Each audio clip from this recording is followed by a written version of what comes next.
Hey everybody. Whew. I was gonna take a break to catch my breath, but I was like, you know what? Let them hit a struggle once again. It's just like life. So this video is about a story of just what wealthy people do, because one day somebody said, well, hey man, what's your site gonna be about? What's your mission statement? I said, well, I'm trying to be almost like a Robin Hood with the information. Learn what I've gotten from personally working with 1%ers to being just in a similar circle, or same circle as the 1%ers, and presenting it to the 99. I mean, that's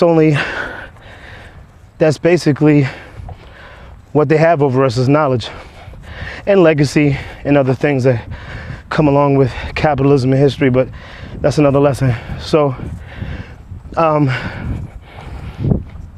what I need to share with you today is you're a walking corporation. So understand, the moment you're born and you're given a social or something, you are a corporation, you're an entity to this government they call the United States, which is just basically capitalism. So instead of trying to change that, because it's pretty much made us a world of power no matter what you think, understand and manipulate it. So let's gain the knowledge. So with that being story, out here tired, man. With that being said, I have my story. So working with a very, very successful individual financially, career-wise, in every which way, beautiful family, all accomplished, kids educated with degrees, good credit scores, good thriving businesses, legacy being built. How you doing, man? All the way down to them having no debt for the degrees they possess as far as their children. So I cherished the conversation and didn't interrupt them one time. That's really important when somebody is accomplished or smarter in something, that you don't interrupt with questions. You let them finish their statement and give you the opportunity to ask questions. So anyways, short story, I've dragged this on long enough.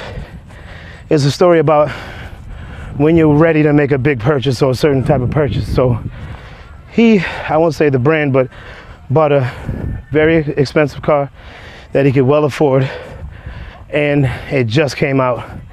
And we're in South Florida, so we tend to get things first because of, whatever. It's South Florida. Enough said. Excuse me. So I love this car. And he says he sees me admiring it, and he's actually paid to see me speak, which was a moment for me. Hear me present the product. So I was really proud of that, the people I was drawing.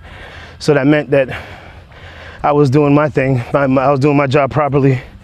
Anyways, moving on. He says, yeah, funny story, man. He was somewhere, again, I won't say the brand.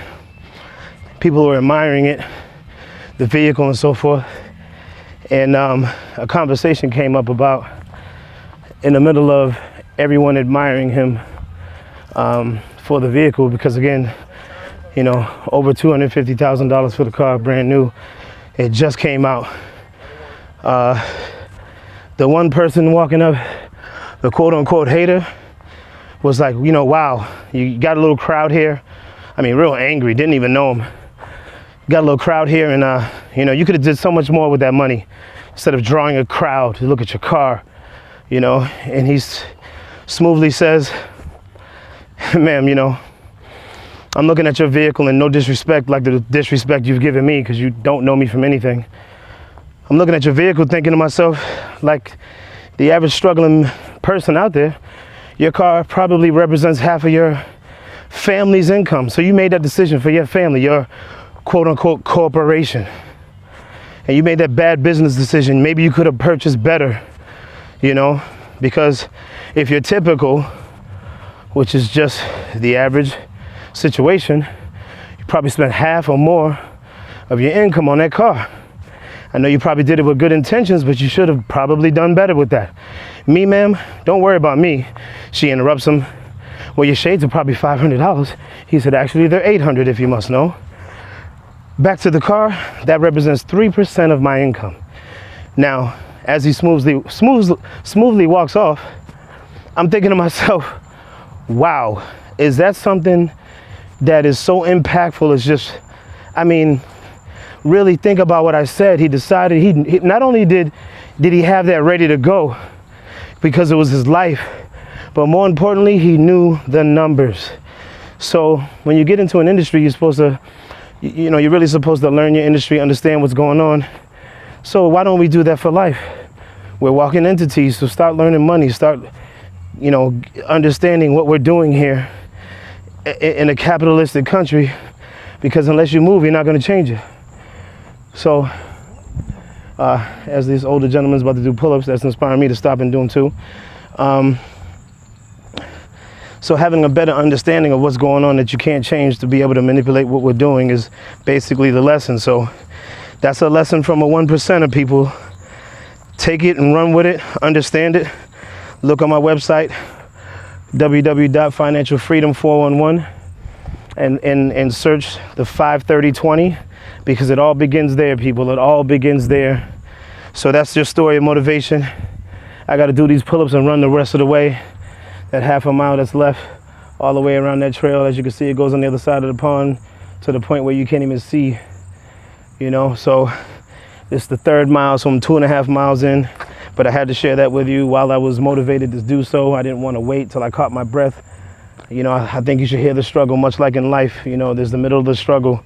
We can't wait on anything. Bills don't wait. You know, people can't wait. Kids got to eat. So there you go. I hope that you could take that and run with it. No pun intended, I guess, right? Pound 20 companies. Financial Freedom 411.